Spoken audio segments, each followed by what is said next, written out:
Let's start with folks that are in the 20s. Now, this is kind of an exciting decade because this is where you build the base. This is where you start building some of that foundational knowledge. One of the things we like to continually tell folks in their 20s is that you're going to spend 10,000 hours becoming an expert in something. You have time.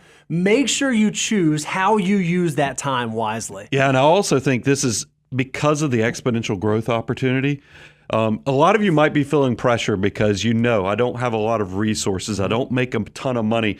That's okay. I want you to take a deep breath, realize you have the potential to take just a little bit of incremental decision making to make huge, dramatic differences in your future life if you do this well. So let's think about this in sort of a pragmatic approach. When you're in your 20s, we're going to work through, what I think about from a cash flow management standpoint, from risk management, investing, tax planning, and estate planning. And on cash flow, it's fairly simple because this is the beginning. This is where you start. One of the very first things you want to begin to try to master at this stage is how do I make sure that I'm spending less than I make? Yeah, this one's a basic one. I've shared this. You have to build that discipline that leads to margin so you actually do have money to invest. The goal is to save first, not save what's left after spending. If you wait to save what's left or after spending, you may find there's nothing left. That money seems to run away. So you have to practice paying yourself first. And another thing that you need to recognize in this decade is the dangers of debt. Yeah, this is one where I think a lot of us, because we are poor in our 20s, we think, hey, an easy bridge to get me to the other side while I'm waiting for my income to catch up is to use credit card debt, consumer debt, and other things. That's a false sense that I want you to understand. Use the time where you're not having to play catch up by paying off the debt, but also then trying to recapture all the money you should have invested and you miss out on that exponential growth. Start off understanding how dangerous debt is from the beginning. Be scared of it to the point that you will make smart incremental decisions. Because realizing in your 20s, you can put up with about anything. You just need to know there's so much pressure on building that great, big, beautiful tomorrow, so make every dollar count. You said exactly right, Brian. In your 20s, you can put up with anything. This is one of the few decades where you can really focus on living on the cheap. It's not incredibly difficult to get by without a whole lot. You've not gotten used to some of the creature comforts in life, and that's okay. If you can master doing that in your 20s, your future 30, 40, 50-year-old self will likely thank you for that skill set. As we close out just this part of it, I know we were having a content meeting and we found out one of our content creators is going to drive 20 plus hours for a vacation, whereas now me in my 40s and you in your 30s, you're like, there's no way I'd fly. But it goes back to the point. In your 20s, you can bedazzle your basic life. Still go make the great memories.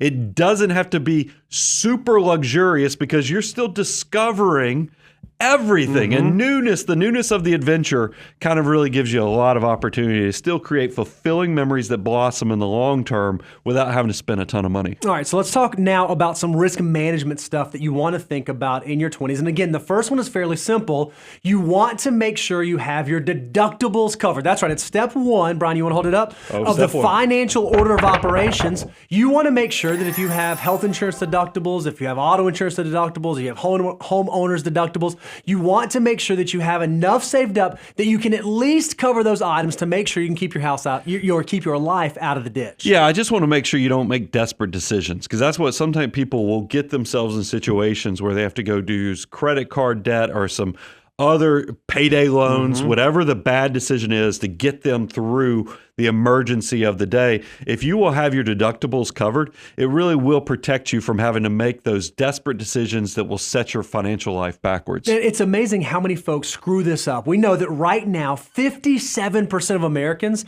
have less than $1,000 in savings. That says to us that 57% of Americans do not have their deductibles covered. They are not prepared for an unknown tomorrow. If you're living that way in your 20s, you need to fix it because it's not going to set you up for long-term success. Yeah, so make sure health insurance, your auto insurance and all the property type things, focus on just making sure you're protected because you will be much better served if you know that anything that comes your way, you'll be able to handle it. Yeah, and a great tool that we made available. Obviously, we have the free resource. You can go to moneyguy.com/resources. But we also have our entire financial order of operations course that will not just cover how to make sure I have my deductibles covered, but what do I need to do with my next dollar in my army of dollar bills. You can go check that out at learn.moneyguy.com.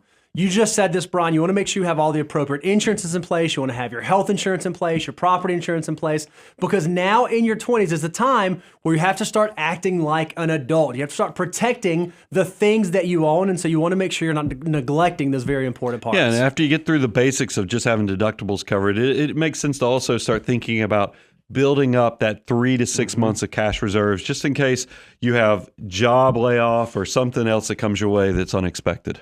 When we think about investing in our 20s, one of the big things we want you to focus on, that we want you to know, is we want you to understand just how powerful your dollars can be. Brian, here at the Money Guy Show, we have this idea that we call 88 times over as a means and a mechanism to show you just how powerful your dollars can be. Yeah, we can go beyond that and give you there's actually a deliverable you can go to if you go to moneyguy.com/resources.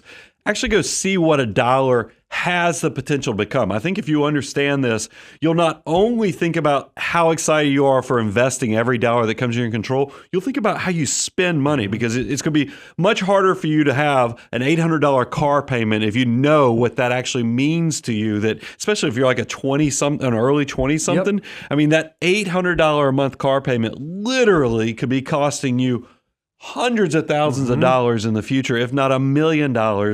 So pay attention. And when it comes to investing, you don't have to make it harder than it is. Make sure you understand things like index target retirement funds, where all you have to do is figure out how to answer 2 questions. How much can I save? When do I think I'll need the money? Don't overcomplicate it. Don't get lost in all the strategies. In your 20s, let your money do the hard work. You focus on savings. You'll be amazed when your dollars actually start working for you. And by the way, I think this is worth repeating because people get confused about this. They say, guys, we like index target retirement funds, not just basic target retirement funds. We're talking about the index variety. If you want to know who the biggest providers are, it's like your Vanguards, your Fidelity Investments, and your Charles Schwab's. Go check those out, because the cost on those things is practically nothing. Yep. And that's where a lot of people will throw some shade at us, Bo, because they'll be like, target retirement funds are expensive. What are you guys talking about? And I'm like, no, go do your homework. Index target retirement funds will help you focus on the things you can actually control and the behaviors that'll build wealth, which is how much can I save? When do I need it? And you don't get caught wasting calories and horsepower on stuff that you need to be focusing on how you get more in the bank and in the investments than just getting busy doing nothing. You're going to notice a theme as we kind of go through this 20s decade. It's this idea of don't make it harder than it is. That same thing rings true with tax planning. When it comes to doing your taxes, don't make it harder than it is. Don't overcomplicate it. Don't try to make your tax situation harder. You'll be amazed as your life progresses that complexity will find you. So using simple online tools like TurboTax or other providers can be your friend when it comes to taxes. It's very user-friendly, very intuitive. If you can just answer some very basic financial questions, you might be amazed that you can actually do your taxes on your own without having to go out and hire a professional tax preparer. Yeah, a lot of you just go have W-2s at this point, and there's so much online opportunity now to get this done, even for free. Go take advantage of it. And this leads to, Bo, next, the estate plan. Now, look, in your 20s, you think that you are going to be around forever. But I just want to prepare you. This will probably be the first time that you'll have your a 401k or a 403b at work, where you'll want to make sure you pay attention to the beneficiary designations so that you are set up. And if you do start a family in your 20s, if you have kids, guys, make sure that you're paying attention to that. But the biggest thing is you don't have to have a super complex estate plan in your 20s, but you do need to put some time thinking about what your ultimate wishes are. That's exactly right. We say that a back of the napkin, quote unquote, plan will likely work in your 20s until you get to that situation, like Brian said, where it makes sense to get a little more sophisticated when you have kids and other assets. This is a fantastic decade that if you can just focus on the things that actually matter, your future self will most certainly thank you for doing that.